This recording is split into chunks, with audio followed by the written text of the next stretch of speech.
You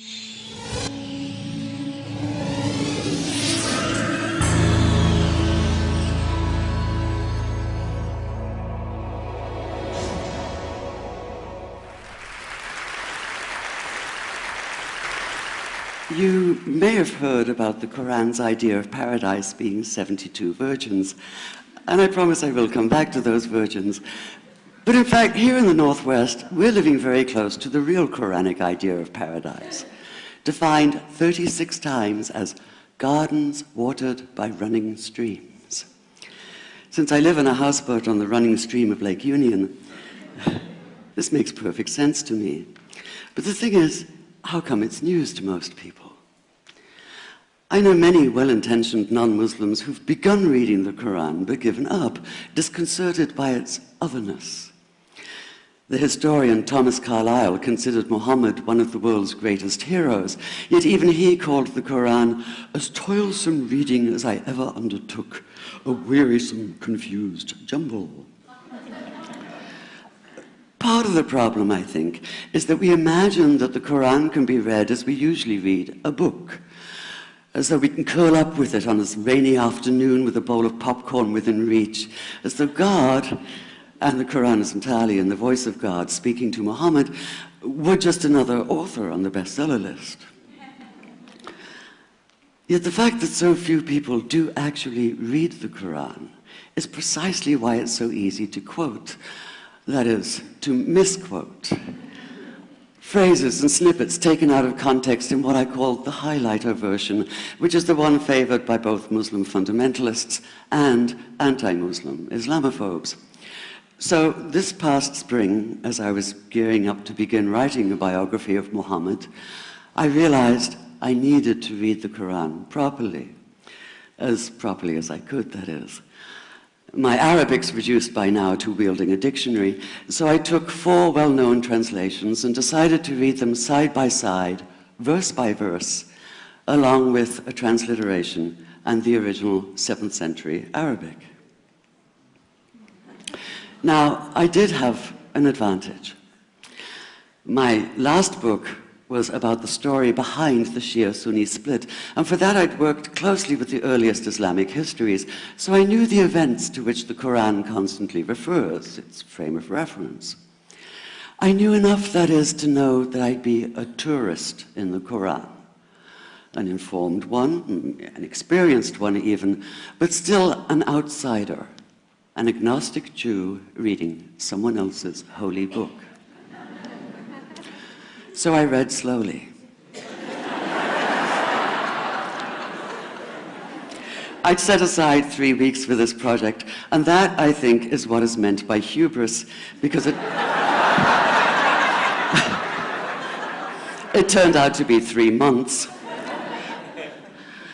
I did resist the temptation to skip to the back where the shorter and more clearly mystical chapters are, but every time I thought I was beginning to get a handle on the Quran, that feeling of, I get it now, it'd slip away overnight, and I'd come back in the morning wondering if I wasn't lost in a strange land. And yet the terrain was very familiar. The Quran declares that it comes to renew the message of the Torah and the Gospels, so 1/3 of it reprises the stories of biblical figures like Abraham, Moses, Joseph, Mary, Jesus. God himself was utterly familiar from his earlier manifestation as Yahweh, jealously insisting on no other gods. The presence of camels, mountains, desert wells and springs took me back to the year I spent wandering the Sinai desert. And then there was the language, the rhythmic cadence of it, reminding me of evenings spent listening to Bedouin elders recite hours-long narrative poems entirely from memory. And I began to grasp why it's said that the Quran is really the Quran, only in Arabic. Take the Fatiha, the 7-verse opening chapter that is the Lord's Prayer and the Shema Israel of Islam combined. It's just 29 words in Arabic, but anywhere from 65 to 72 in translation. And yet the more you add, the more seems to go missing. The Arabic has an incantatory, almost hypnotic quality that begs to be heard rather than read, felt more than analyzed. It wants to be chanted out loud, to sound its music in the ear and on the tongue. So the Quran in English is a kind of shadow of itself, or as Arthur Arbery called his version, an interpretation. But all is not lost in translation.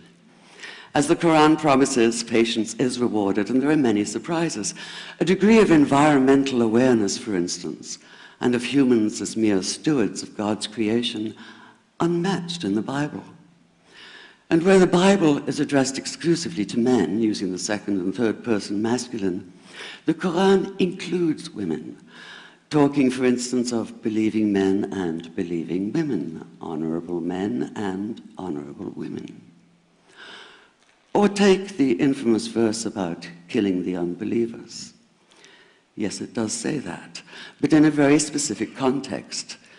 The anticipated conquest of the sanctuary city of Mecca, where fighting was usually forbidden. And the permission comes hedged about with qualifiers. Not you must kill unbelievers in Mecca, but you are allowed to, but only after a grace period is over. And only if there's no other pact in place. And only if they try to stop you getting to the Kaaba. And only if they attack you first. And even then, God is merciful, forgiveness is supreme, and so, essentially, better if you don't.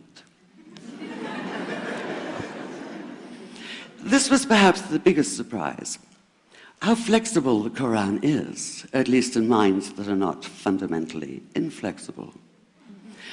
Some of these verses are definite in meaning, it says, and others are ambiguous. The perverse at heart will seek out the ambiguities, trying to create discord by pinning down meanings of their own. Only God knows the true meaning. The phrase, God is subtle, appears again and again.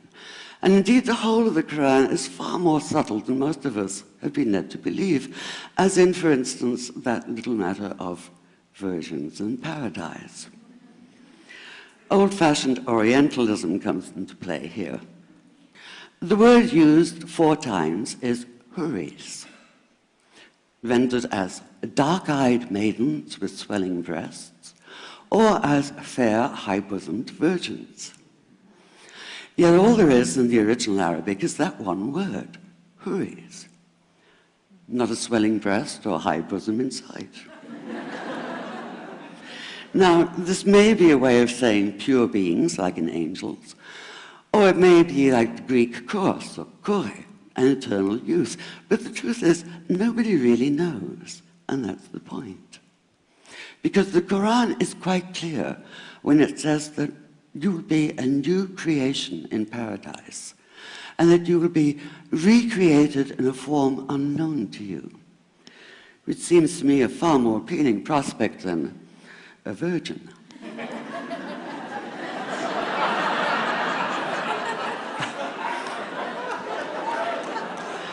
And that number 72 never appears. There are no 72 virgins in the Quran.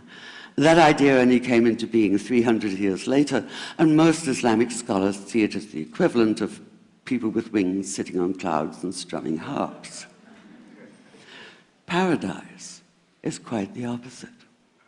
It's not virginity, it's fecundity, it's plenty, it's gardens watered by running streams.